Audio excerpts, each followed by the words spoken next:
Hi, I'm Jeff Altman, the Big Game Hunter. I'm the host of the No BS Coaching Advice podcast here on Anchor.fm. If you've always wanted to start a podcast, Anchor makes it ridiculously easy to do it. Anchor is a one-stop shop for recording, hosting, and distributing your podcast. And best of all, it's completely free and ridiculously easy to use. I know I've used two other services. One was very expensive, like $700 a month expensive, until I realized I was getting hosed, and now it costs me much less, but it still costs me. Another service that's inexpensive, but it still costs me. Again, it's 100% free. And now Anchor can match you with great sponsors too, so you can get paid to podcast. I do no BS coaching advice here, and it is a breeze. I can record on my laptop. I can record live off my phone. Again, very, very easy to use. So if you've always wanted to start a podcast and make money doing it, go to anchor.fm/start to join me and the diverse community of podcasters already using Anchor. That's anchor.fm/start.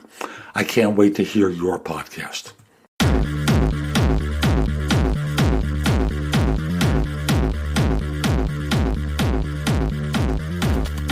This is the No BS Coaching Advice Podcast, episode 145. I'm Jeff Altman, the Big Game Hunter, and welcome. I like to spend some time, minimally weekly, talking with you about some aspect of life, the universe, everything. And this show is geared toward those of you who are managing millennials. It's an interview with Chris Tuff I did, and it's a great interview. Now, this is going to be on the longer side of my shows. And for those of you who've been with me for a while, you know most of my shows are short, and this one's going to be about a 45 minute podcast. So I do hope you enjoy it. I hope you find it helpful. And I hope you order Chris's book as well. He's got also a terrific offer toward the end, and take him up on it. It's really worthwhile. And with that, let's get going. Hi, it's Jeff Altman, the Big Game Hunter, and welcome to this video or podcast, depending upon how you consume it. For those of you who've been with me for a while, you know from time to time I interview people who are experts on a particular subject. Chris Tuff is the author of The Millennial Whisperer. I'll have a link in the show notes to where it is on Amazon if you decide to order it, who talks about managing millennials in modern times. Now, it's about 30 minutes in length. He has an offer at the end that you can pick up at the Millennial Whisperer themillennialwhisperer.com/no BS. And I'll just simply say, take the test, take advantage of the offer, listen to the show, watch the show. I think you'll enjoy it. Chris is an up personality, and he really knows the material. And with that, let's get going. So my guest today is Chris Tuff, who is someone who became the youngest partner in the 100-year history of the Atlanta-based advertising agency 22 Squared, where he basically turned a team of millennials from an investment, which translates into pains in the butt, to a major profit center in short order without using ping pong tables, beer kegs, participation trophies, or anything like that. And he's the author of The Millennial Whisperer, a Morgan James publication, a practical, profit-driven playbook for leaders to better understand the world's largest generation. I'll have a link in the show notes, by the way. Chris, thanks for making time today. I appreciate it. Yeah, thanks for having me on. Excited to rap on this. Ooh, rap. That's an old person. That's a back and forth. That's what we're going to do. We're going to rap. Man, I like that. So anyway,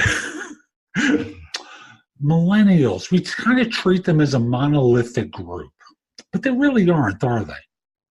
Yeah, I mean, so one of the big things, and I do it right at the beginning of the book, is I set them out. It's a very large generation. I mean, we're talking about people born between 1981 and 1996. Wow. And what I do is in the book, I set them into two different generations, older millennials and younger millennials. And what makes them two very different generations within that large date range is two important factors.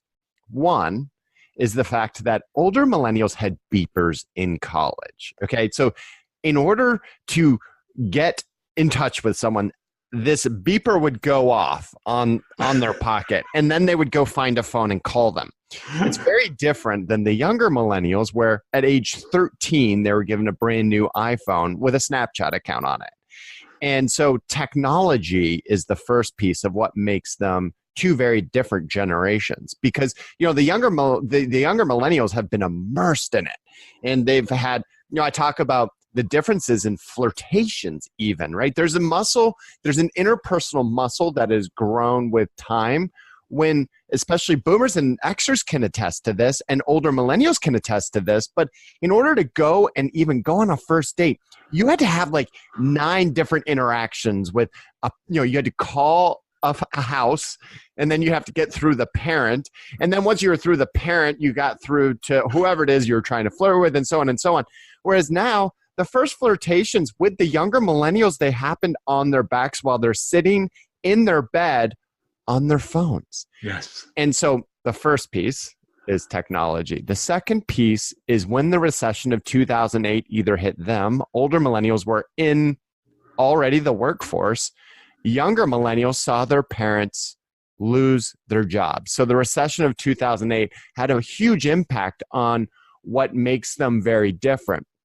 And, we'll get into the nitty gritty and the fun stuff in the application, but some of the things like autonomy is one of the big concepts that comes up in what this massive generation is looking for. But autonomy for older millennials is much more important than younger millennials. And it's interesting because, when you're talking about the communication style, and one's obviously a digital native and the other one is, I'll call it a hybrid. Sure. Because when you talk about a BlackBerry, I have trouble even as I dare say, boomer. Sorry, folks, I'm a boomer. Yeah. My name is Jeff. I'm a boomer. Hi, Jeff. Welcome. Chris, what are you, by the way? Yeah, so I'm right on the cusp. I'm 1980, and I usually start my speeches that deep down, I'm much more of a millennial than most millennials. A lot of the things that millennials are looking for are something that have kind of either naturally come to me, or I've been predisposed to that. And so it makes me a little bit, I think, more inclined and an early adopter of some of these techniques that, the book is built around. Cool. So would you want to focus on the older, the younger? Where are we going to play most of our time with? So, I think we're gonna talk about both of them. I think the key is just understanding that we can't be all things to all people, and let's start with the older millennials, and then once we get them, we can focus on the younger millennials, and now Gen Z. Gen Z is starting to enter our workplace right now, and one of the things that I always emphasize is that I do think that generations get better and better as they go along. But I think our roles as leaders, there's things that we can learn from them, but there's also things that they need to learn from us. And, I think it's with this understanding of the technology piece, it's really important that we emphasize our role as leaders is also to teach them, right? And Absolutely. And the ones that are coming in now, there's a reality to this thing. So I talk about tactics that I put into place that I think that we need to all be doing, which is helping them build this interpersonal muscle, because it doesn't come naturally. I have a rule within our walls that if you're going to talk to someone else within the agency, you've got to get up out of your butt and go talk to them person to person. No IM, no texting, no chatting on your devices. No video. No. So Zoom, I do think Zoom does help things a lot, but it's certain things like that, along with I think another one of my rules on what do we need to instill on them and a little bit of ourselves is like my 70-30 rule, right? 30% of your job. I want to come to the 70-30 rules. Just give me 1 second. Yeah. What I get because I'm a parent of a Gen Z person. Yep. And I find Gen Z, not just him, but a lot of Gen Z are remarkably like the boomers. And the statistic I've seen about them, and this was the one that was painful for me to read, is their first memory of a significant cultural event is the Great Recession versus having seen 9/11 on YouTube. I'm not sure where it is for the younger millennials with 9/11. I would suspect they might be old enough to have, some of them might be old enough to have the personal experience of that. The younger ones might not. But, it's a different cultural milieu. And the one thing I do know is I don't care what the age, but there tends to be that patronizing sort of attitude that older people have toward younger ones. Always. And as such, no one likes it. You don't like it. No one likes it. And I'll speak of people my age. No one of us likes it when people patronize us and talk down to us. Yep. Certainly, why would you think they would? Totally. Why you pontificate? Exactly. And one of the things that I say in a lot of kind of my media interviews is we've got to stop using millennial or even now Gen Z as a synonym for young and inexperienced, because guess what? They're young and inexperienced. So let's stop kind of tainting that whole thing and understand that anytime in our history, we have this difficult time of transitioning to that next generation. And you've got that massive disparity. And it was funny, I was speaking at an event 2 days ago, and I alluded to the time of, I spoke at a Rotary Club event, and I'd say the average age was like 75 years old. Mm-hmm. And a lot of people came up to me afterwards. It wasn't what I expected. So, you've got people right in the boomer zone, and they're like, Chris, this is so refreshing because this is the same stuff that we had to go through. Right. And I was like, wow, look at that. We all go through the same sort of thing. It's the hardest thing for a lot of people to get is that whenever a new group enters the workforce, it's like, oh, they'll never adjust. Yeah. Oh, what a pains in the butt. Oh, and they do. Exactly. And both sides tend to adjust with one another. Now, exactly. How large a team do you have, and what turns you into a millennial whisperer? So, we have 370 employees at our firm. 90% are millennials. And so a very large company. And, it's small enough and independent, which is great. It allows us to practice a lot of these things and see what works and what doesn't. And one of the things I emphasize to a lot of, medium-sized corporations or even ones that are smaller in nature but have very different kind of clusters of individuals is allow people to build subcultures within your culture. Allow people to feel the freedom to do that, because what the people in IT are looking for in their group is very different than the ones in sales. And so let that thrive. So my group here has been 30 people. I'm now actually building a consultancy within the agency all around the book, which is super exciting. But my group has been 30 people, and I think it's the most fulfilling group and generation to come along. It's just with these small tweaks that we need to be making. Absolutely. So let's start diving into managing the millennial. Yep. What works? What doesn't work? Yep. And I'll follow your lead. Okay. Sure.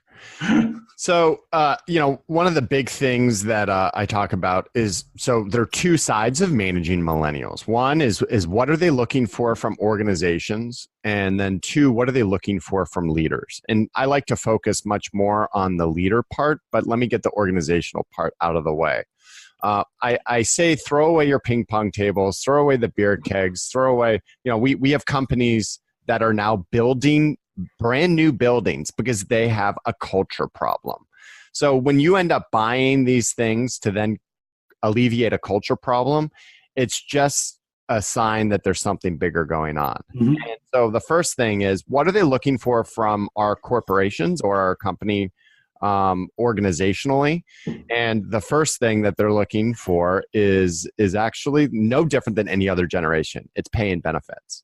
Where it gets a little bit different than especially Gen X, is the second thing they're looking for is a positive work culture. So culture is really important to them. And I think a lot of people misinterpret culture to be these things versus actually it's how we lead them. It's how we allow them to thrive. We could have the starkest office environment you've ever seen, and people can still, this next generation can thrive with good leadership in place. So when I apologize for interrupting. Yeah. But when you speak about positive culture, yep. I know in the boomer mind, the ones that devalue younger workers, there's the place about, it's the participation trophy, that disparagement that goes on with millennials. And who gave them the participation trophy, by the way? Yeah, right. So when you speak about a positive environment, they hear it as, I can't say anything to them. Yeah. I can't say anything to try and help them, improve them, what have you. They just won't take direction from it. Sure. And I know that's not what you're saying. No. What are you saying? What I'm saying is the truth is somewhere in the middle, and we've got to adapt and they've got to adapt. And that middle ground can be an amazing place. And, feedback, one thing I say is that they are yearning constant feedback. They don't want to wait for their quarterly review or their yearly review, because a lot of the times that they've done that, they come in and they're told everything that they're doing wrong in that moment, versus real-time feedback can be done on the fly. And not only do they actually adjust to, even if that feedback is harsh in nature, I do say we got to build a better sandwich. So go in and compliment them a little bit, and then go in and give them that feedback, and then go in and end it with some sort of like build up message, right? And if you don't have someone that most of the time you're doing that, compliment, harsh feedback, or whatever feedback, and then compliment, then maybe they shouldn't be on your team. Maybe your standards are too low, because it just shows that a bad fit is happening if you have to give these course corrections all the time. And it begs the question of, how did you hire them to begin with? Exactly. And, I think our hiring, listen, a lot of the times that you have a bad hire, it's not necessarily because of work ethic or they don't understand how to do their job. It's oftentimes a culture fit.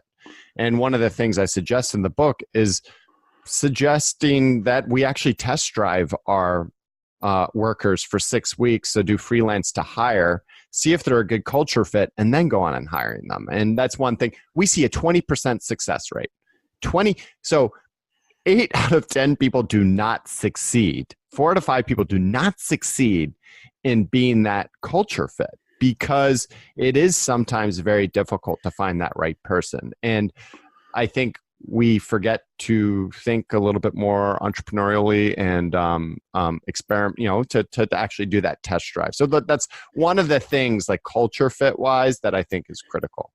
And I know I digress and just talking about organizationally, the second thing, work culture. The third piece is what they're looking from organizations is work flexibility.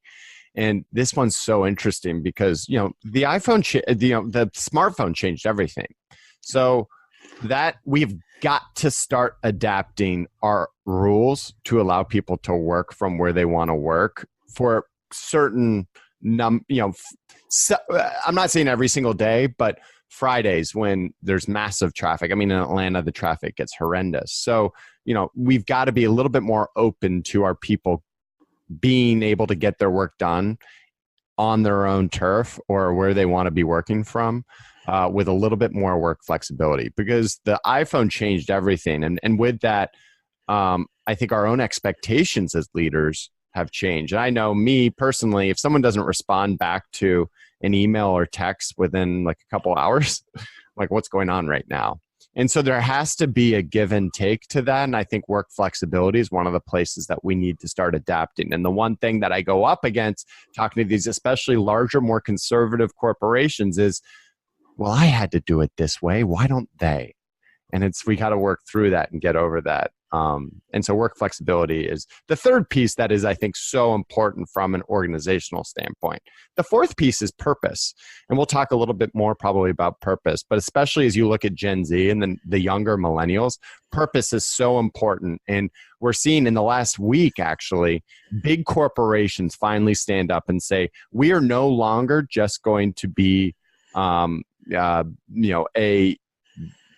treating our shareholders as our number one priority. For the first time, we're actually going to start putting some of these bigger things first.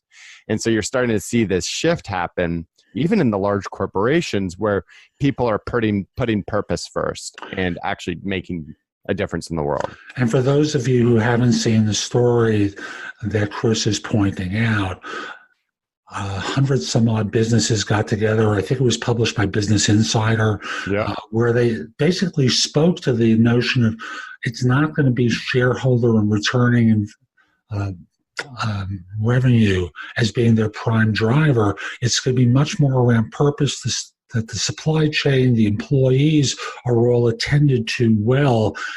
And the shareholders were actually number 4 on the list, as I recall. Yep. Which is a huge shift. Now, whether they actually apply it this way, totally, how long it'll take to permeate the culture of the organization, we're recording this in 2019, we'll all watch. Exactly. But in the meantime, that a number of major businesses, including JP Morgan Chase and Jamie Dimon, would come out and say this is remarkable. Yeah. And so that's massive progress. And if they can do it, why can't our small, medium-sized businesses or mom and pop shops start following suit? And so, that's on the organizational side. But most of my curriculum and the book itself revolves around what's this next generation looking for from leaders? And the first thing that they're looking for is inspirational leadership. The second thing they're looking for is autonomy. The third thing they're looking for is transparency. And so, you break any one of those things down and we could have long conversations about it. So I'll ask you, where do you want to take it? Oh, real simple. Inspirational leadership and autonomy. Does that translate into we want a cheerleader who leaves us alone to figure it out from there? Yeah, I mean, it kind of does. I mean, it's funny because I tell you that deep down, I'm much more of a millennial than most millennials. And it was 5 years at my agency, 22 Squared, that my wife turned to me and she was kind of in awe. It was right around Christmas time, and we were driving back from our holiday party. And she goes, "Chris, you've been there 5 years. How have you?" Like that's kind of an anomaly. Like I would have expected you to go to one of these tech firms or one of these other places or start your own company. And my immediate response was, they've given me, the reason I'm still there and thriving is they've given me a long enough leash to be entrepreneurial, but enough structure that I'm always becoming a better leader. And I think it's with that balance that this next generation truly exemplifies. They do not want to be micromanaged, but they do want a leader to come in and show them, not necessarily, I think the inspirational leadership, I talk to a lot of introverted CEOs and they're like, listen, I'm not going to do that. And my emphasis to them is you can still be inspirational without being an extrovert or a keynote speaker like me. There are ways in tactics. You have to care and make sure that they know that you care. Exactly. And so that's something that introverts really do very well. They're in deep in the weeds. They see and know everything. I'm sure that's a robocall, folks, but it isn't. But no matter, can't take it now. So regardless, we're in a situation where people are always going to be wanting connection. Exactly. And you hit it right on the head. Real human connection.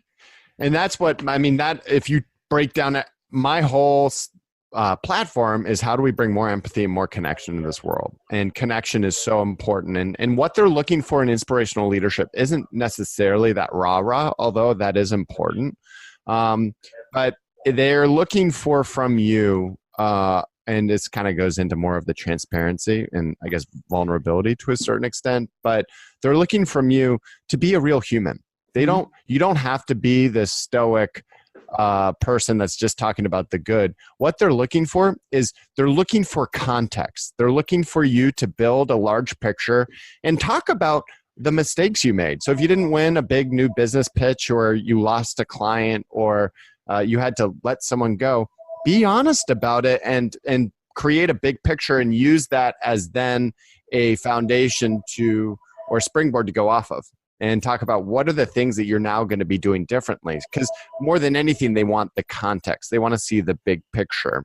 So, not only that, but you bring up one of the most important points, which is connection. And I use tactically in the book an example of an executive and friend of mine, Mike Hibison from the Home Depot, who, you're talking about a very large corporation. And he has a lot of direct reports. And in his meetings with them, he gives everyone the option to either talk about work or talk about life. And 80% of the time, people talk about life. And it's through that Mike is able to create a real connection with his people in that 1 hour blocked off time that he has every month with them. And what ends up happening is that through that connection and through that real relationship, these people end up wanting to work harder, and they feel inspired because someone is actually taking a vested interest in them. Another tactic on the other extreme of this connection piece and inspirational leadership is I encourage all people to follow their people on social media. So what that does is when you come in on a Monday, you can say, to someone on the team, Meg, that habitat build that you did over the weekend looked phenomenal. Or that puppy you got is so cute. Where'd you find it?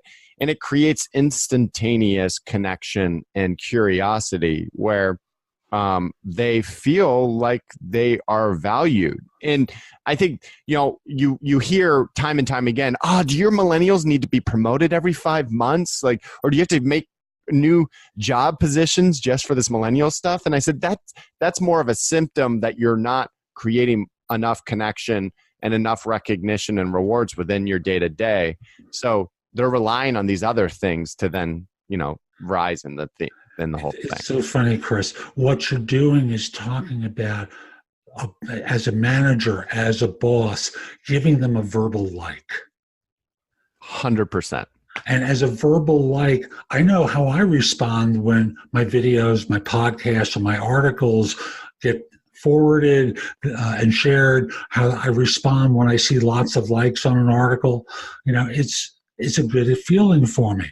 They're no different. No, and you've got to remember, they are the product of helicopter parents, and participation trophies were a reality. Even me, I got trophies. I'm once again on that cusp. I got a lot of trophies that I didn't deserve, right? And so, you look at that coupled with especially the younger millennials, but even the mid-millennials who are in the workforce in droves, they're just now starting to have families. A lot of them grew up with social media as that instantaneous reward and recognition. Anytime they wanted it, they posted that picture to Instagram and they got the 120 likes. And if they didn't get it, they took it down because they were too embarrassed about it because they didn't get enough likes. And so, what we're accommodating for is that. And it's funny because, one of the quotes that I have in my presentation is that if you're not utterly exhausted as your head hits the pillow at the end of the day from overly recognizing and rewarding your people, you haven't done it enough.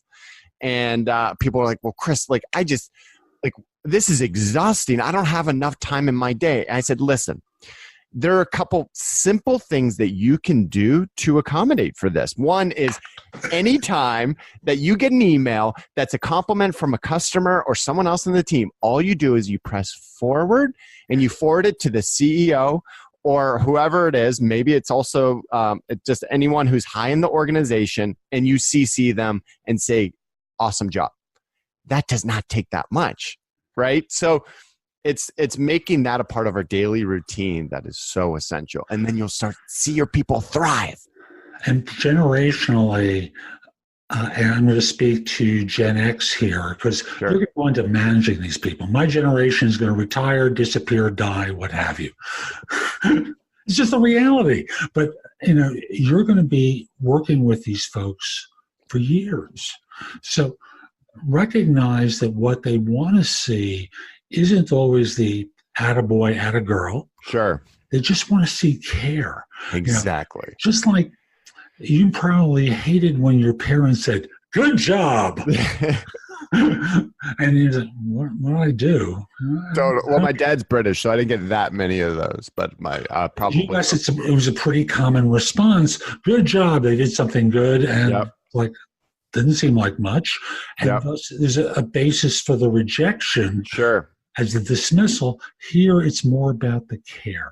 Sure. And, I think that one of the big things that I like to emphasize is you look at these concepts of both inspirational leadership as well as almost, transparency and connection. And, I think it's important to note that for autonomy, it doesn't mean that we have to live in this, bubble world, right? And that we can't give real feedback or have harsh criticism. So, I think that's an important point. But the other piece is what they're looking for is for you to push a little bit of that control down to them. And it's interesting, autonomy is oftentimes, once again, I think misinterpreted. And one of the best examples is in writing this book, I did a lot of research. And one of the things I did is I went to Google and I was like, number one boss for millennials. And sure enough, Google spit up Forbes, called out this guy, Ben Kirshner out of Philadelphia, as the number one boss for millennials. So I then looked in his profile and I found his phone number and I called him. And I said, Ben, listen, I'm writing this book. I'm really interested in how you've become the number one boss for millennials. Can we talk about a couple of these concepts that are important to them, autonomy being one of the most important? And he hit me back with one of the best things I've ever heard, which is, he goes, Chris, have you ever heard of this concept, protect your house? And I was like, not really. He goes, okay, well, listen, we have a culture at our firm and it's, there are hundreds of people, but we have a culture that is something to be proud of. And what I emphasize in every single one of my team meetings or company-wide meetings is it's up to you to protect this house. And if you have a bad culture fit, it's up to you to spit that bad culture fit out. With our unlimited paid vacation that we have, it's up to you to cover for one another. Don't go whining to me about this stuff. It's up to you all. So you protect this house. And I love that concept because it allows you to truly push down a lot of that control to them. And what you'll find is there's the checks and balances that naturally come up. So I love that idea of tactically, how can we look at autonomy in a new way? It's interesting because what you described in Protect Your House kind of reminds me what sports teams, the winning teams do. Yeah. There's always someone or a couple of guys in the locker room who are senior players, have a great reputation, function as leaders, as go-to individuals on different sides of the ball. I'll use football as the example here because I was a Giants football fan, and when Bill Parcells went to New England, before they got Belichick, there was that time where he would bring in former Giants players to lead the locker room so that he didn't have to do it. Sure. And thus, what you're describing in protecting the house is having internal people who function as leaders for you. You work through them, not on top of them. Exactly. So we've been really running through a lot of material here. Yeah, we have.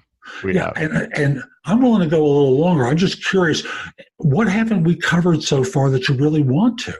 So, I think one of the big things is this is a give and take, right? As we look at managing these next generations. And there are certain things that they can offer us. For example, they are digital natives. They do think in an innovative way. They can bring a lot of that stuff if we manage them correctly. So we can rely less on ourselves learning all this new stuff and then push it down to them. But there's also a give and take in terms of the deficit that you all are witnessing in the workplace. And this deficit comes in the form of, I think, interpersonal skills to a certain extent, right? I mean, we talk about those first flirtations happening on their phone.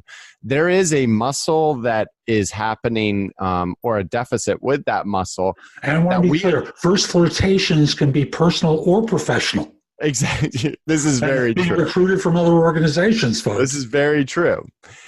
And so, one of the things I introduce in my book called like the 70-30 rule, which is it's up to us to, I think, help them understand that one, life is not an Instagram feed, and that a lot of these things that they're living digitally are not a reality. And I always use my example, and I tell anyone that's new to my team what's known as my river runs through it story, which is I will embarrassingly raise my hand to all of them and say, 4 years ago, I was at a wedding in Sun Valley, Idaho. And at this wedding, I hired a fishing guide and went to this fishing guide and said, I want two things. All right. Here's your $600. I want 2 shots of me, one of the still shot of the trout in the net, and then I want a video of me like a Brad Pitt from A River Runs Through It, fly fishing with the river going through in the mountains in the background. And this guy turns to me and he was dumbfounded and he goes, "You're going to spend $600 for an Instagram post?" I was like, "No, that's like $300 each. Let's go."